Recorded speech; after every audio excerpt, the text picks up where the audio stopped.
From this simple and perfect shape emerges an animal of such variety and beauty, it has captured our imagination, inspired our reverence, and taught us the secret of flight. We've always yearned to be free as a bird, and our fascination with these princes of the skies is as ageless as man himself.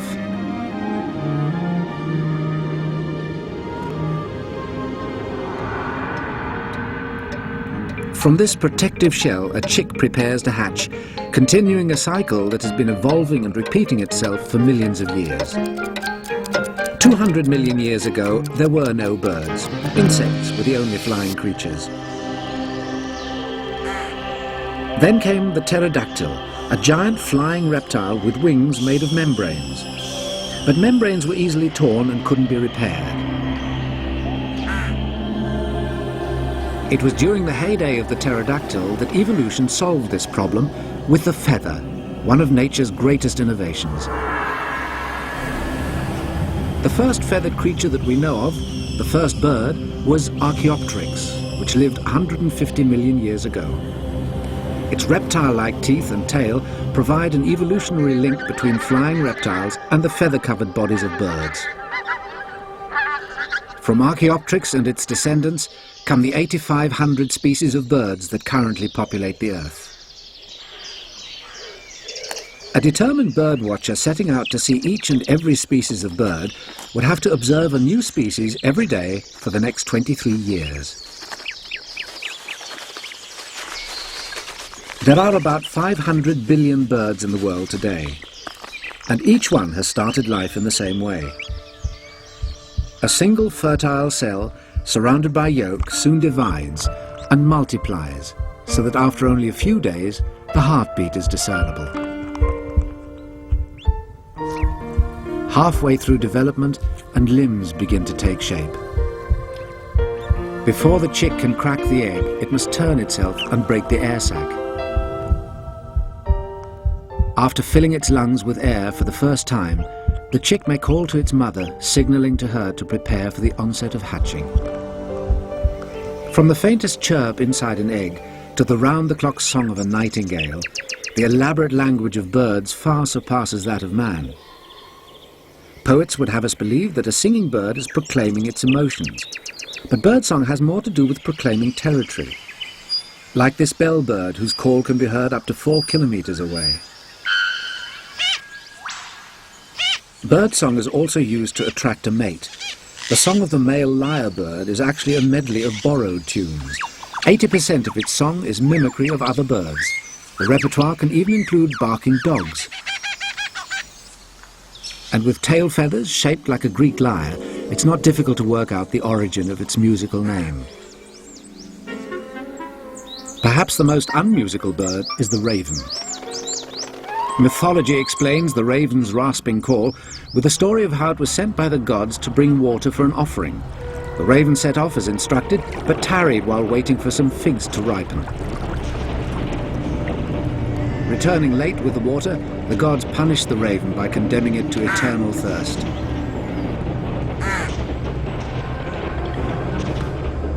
In other myths, this parched preacher has a more useful role. The Norse god Odin is often depicted with a raven on each shoulder. It was believed these ravens flew around the world every day and reported to him what they'd seen.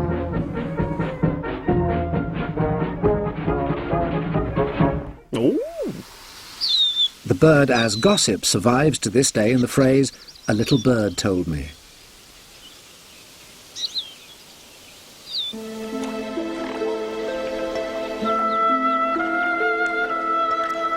As well as couriers of scandal, birds were also seen as omens.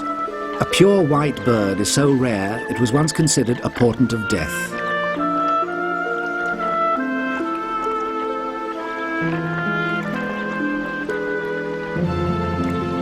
This may have had more to do with the cry of the swan being so mournful that for a long time it was believed a swan sang while it died.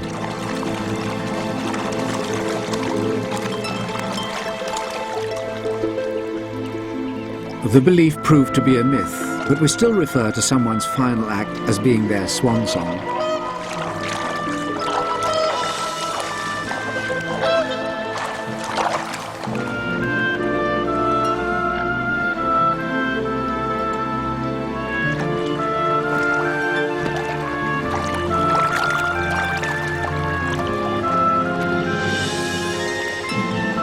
How does this creature that has given flight to our imagination become airborne?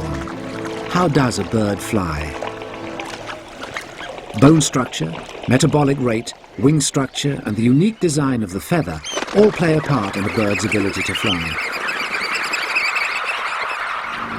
The lighter the material is, the easier it is to get off the ground. The first human flyers learned this through numerous weighty experiments. Bones are heavy, and to move them takes large muscles. But in order to fly, birds can't afford the excess baggage of large muscles. So they reduce their need for muscle by having lighter bones. A land animal's bone consists of a heavy honeycomb of tissue. A bird's bone is almost hollow and reinforced with lightweight struts. And less bone requires less muscle. Very handy when it comes to defying gravity and performing the most difficult stage of flight. Takeoff. The moment that separates the flyers from the walkers.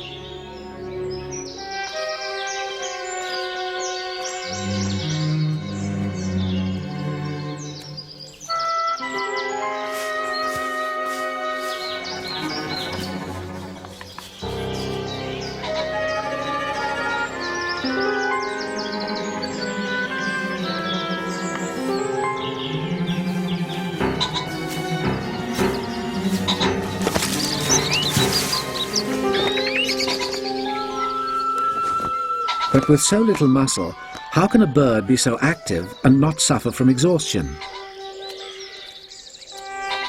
Actually, some do. The pheasant can only take off a few times before it becomes exhausted and incapable of flight.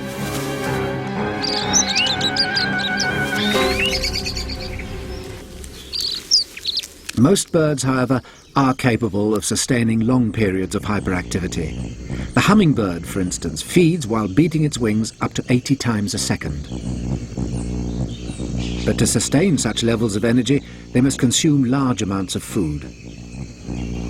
To eat like a bird is actually to have a voracious appetite. The appetite of a hatching chick is satisfied by the egg's yolk, now a marble-sized sack of food attached to its belly.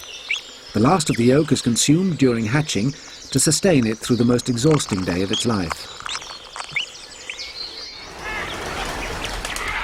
Once fully grown, a small bird may consume its body weight in food every day. That's about 300 small insects. A larger bird of prey consumes up to a third of its body weight per day. Even so, for the average man, that would be the equivalent of 100 hamburgers. With so many calories to burn, it's no wonder birds have the highest body temperature of all warm-blooded animals. And their blood hurtles around their bodies at rates that would kill a man. A man's resting heart rate is about 60 beats per minute. A robin's heart beats at 600 times a minute. It's this ability to deliver an immense amount of energy to the wing, combined with the lightness of design, which allows a bird to lift off the ground and stay there.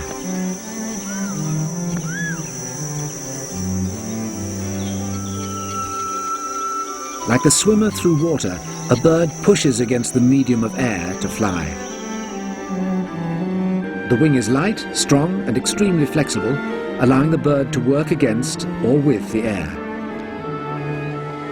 A safe haven of a rising thermal.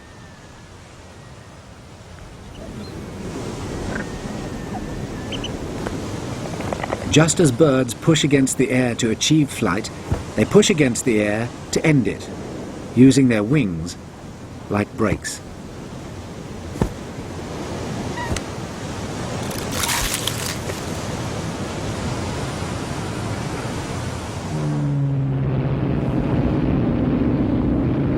Even though human flying machines have conquered the basics of flight, birds possess one skill that our flying machines will never master: self-repair.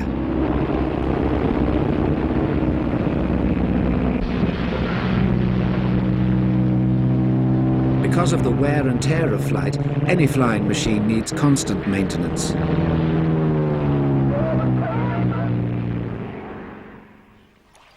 A bird is no different. To pass inspection, a feather must provide a smooth, streamlined surface for air to flow over. But breaks in a feather can occur between the hundreds of barbs attached to the shaft, which are zipped together by hundreds of barbules.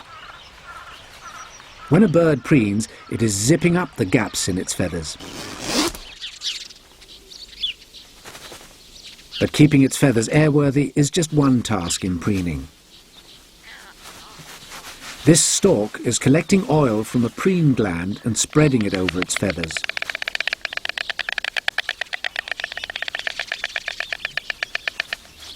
Oil acts as a waterproofing agent for water birds, turning them into waterproof vessels. The droplets of water simply slide across the surface of the feathers like rainwater over a shingled roof, or water off a duck's back.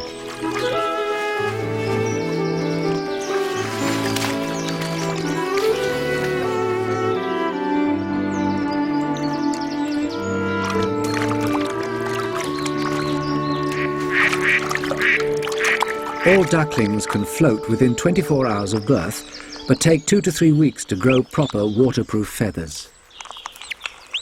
This duckling has broken through the shell using an egg tooth, a small projection on its beak, and has begun pushing itself out. For the ancient Egyptians, the sight of a young bird breaking out of a shell helped explain the origins of the universe. One myth held that the god Noom took the mud of the Nile and made a cosmic egg, from which the cosmos was hatched.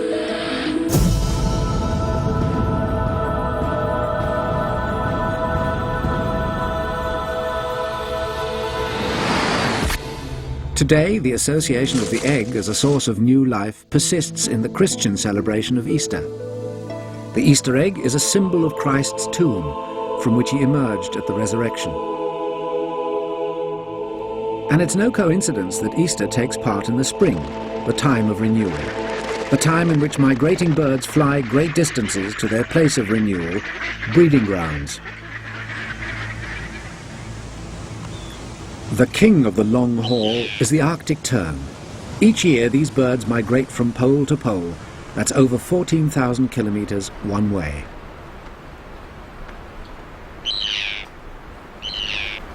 During the journey south, they have the benefit of almost perpetual daylight and feed and even sleep on the wing.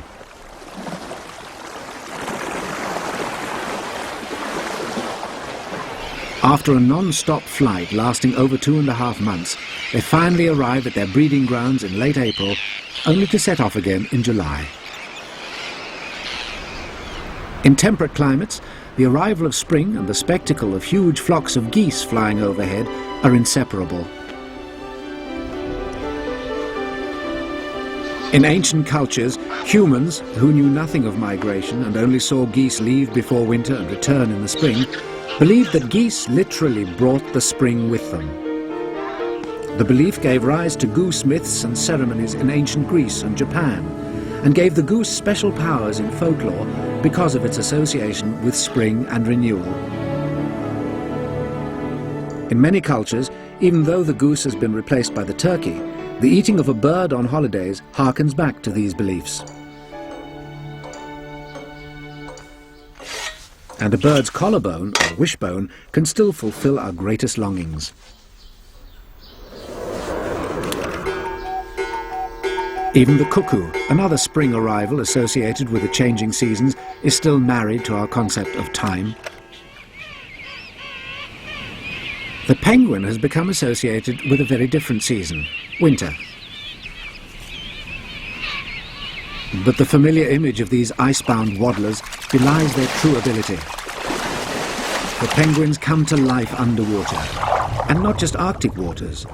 Here, in the warm waters of the Pacific Islands, the Galapagos penguins fly through the sea with extreme agility, using their flippers like wings.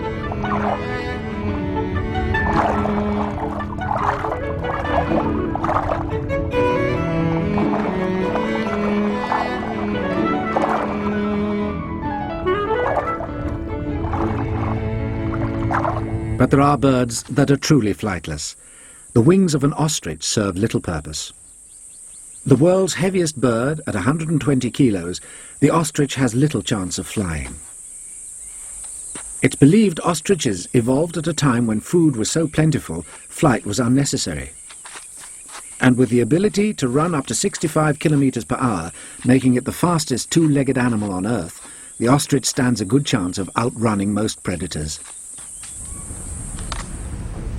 Ornithologists, scientists who study birds, calculate that no bird weighing more than 18 kilos could ever be capable of flight. The secretary bird, with a flying weight of 4 kilos, derives its name from the resemblance of its head feathers to quill pens used by secretaries of another era. More recently, it's been suggested that the name is a corruption of the Arabic sakre tir, meaning hunter bird. Although this hunter bird is a very capable flyer, its most deadly weapon is a kick that can break a man's bone, so it prefers hunting on foot.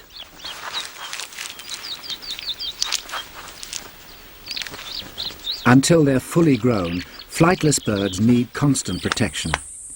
With predators, such as this Egyptian vulture lurking in the wings, it's no wonder that ostrich eggs have evolved a shell over 1.5 millimeters thick to protect them from hungry mouths.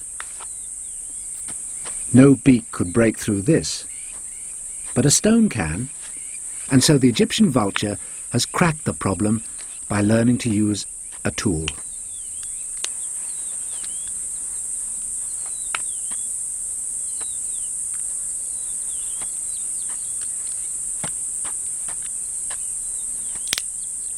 This adaptability to conquer nature's defences by using a tool earns the vulture the high mark of being among the most intelligent of birds. At the other end of the scale, looking wise is not being wise. The owl is actually one of the least intelligent birds, but its ability to see in the dark makes it an emblem of clairvoyance in Mexico and a symbol of death in ancient Egyptian tombs. Neither psychic nor funereal, the owl is a creature with highly developed senses. An owl's eyes, especially adapted for night vision, packed with light-sensitive rods. At the moment of attack, the eyes actually close, and the owl relies on its sensitive talons to zero in on the exact position of its target.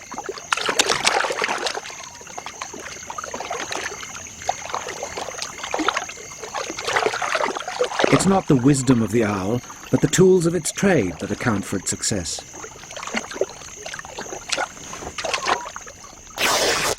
Like humans' tools, a bird's beak performs a variety of tasks, but unlike humans, they never lose them.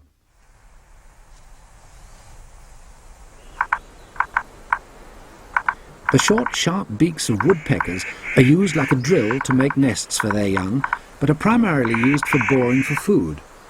As form follows function, the shape of a bird's beak is determined by its diet. The fruit-eating macaw needs to supplement its diet with kaolin and uses its beak like a pick on the rock.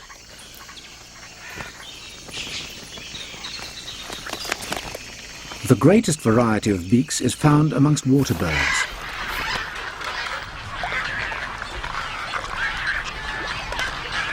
Tweezers for probing in the mud.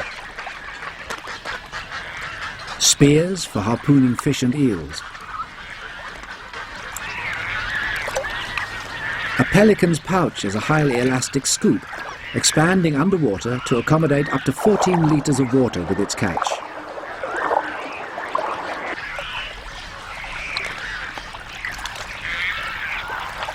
From tools to kitchen utensils, the flamingo uses its sieve-like beak to dredge the mud for microscopic crustaceans containing a dye which keeps their feathers pink. And the skimmer bird, with a protruding lower beak, literally skims on the wing.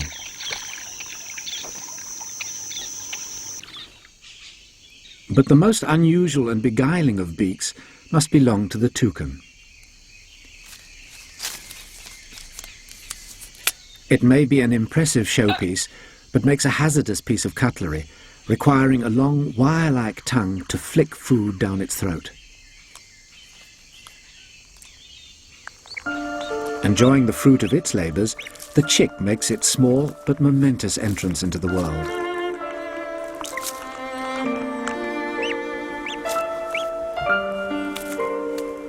Only to face the next obstacle. After 30 days in the shell, stretching and straightening its egg-shaped body is no easy feat. The wax coating which protected the duckling's feathers in the shell starts to dry immediately, allowing the feathers to fluff up and insulate the tiny newborn.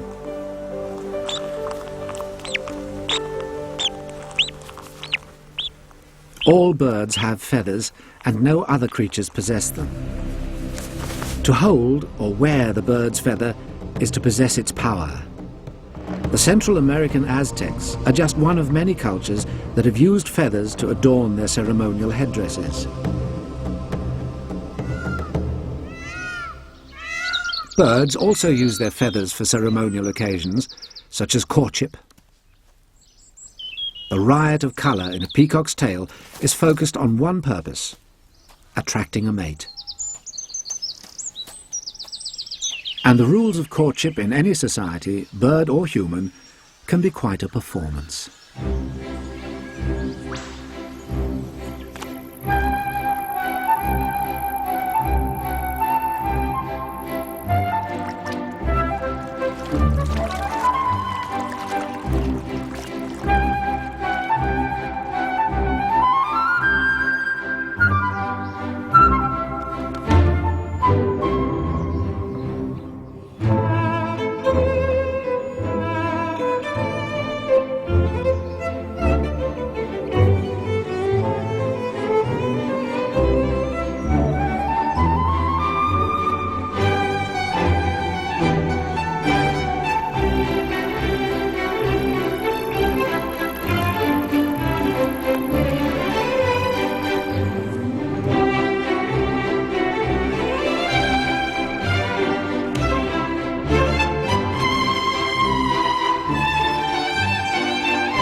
The fine art of courtship is followed by the more practical art of nesting.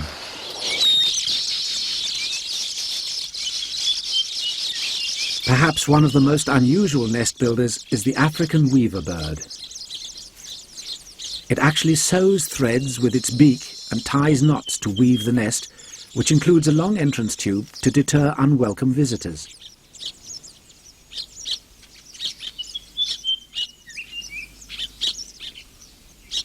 Copying nest builders probably led to the first human attempt at basketry, as well as pottery.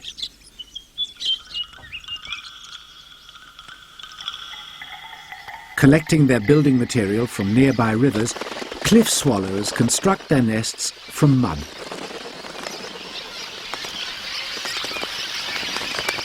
These masons of the bird world meticulously fashion layer upon layer, making sure the mixture is just the right consistency, especially important when plastering the roof.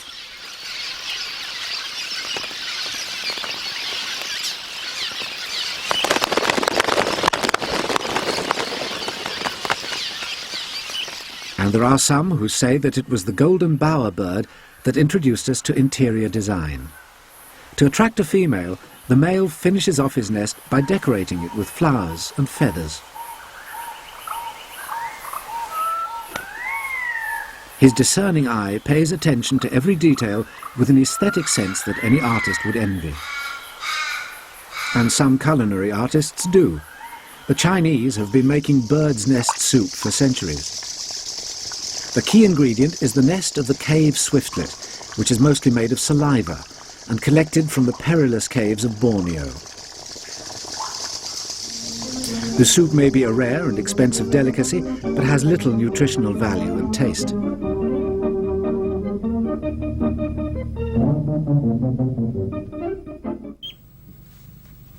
Ground-nesting birds like this duckling hatch in a more developed state than most birds. Being on the ground makes them easy prey for predators, so the sooner they're capable of flight, the greater their chances of survival.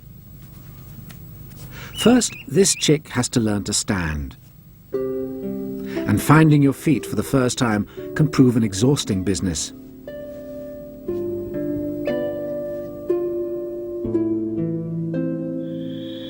For its tree-dwelling cousins, leaving the nest can be just as perilous as leaving the shell.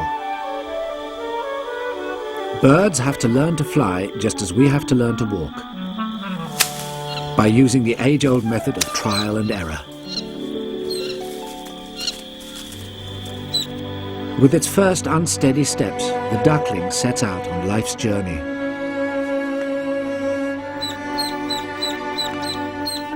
Soon it will achieve the perfection of flight first mastered by its ancestor Archaeopteryx. As long as birds reach for the heavens, our imaginations will soar along with them.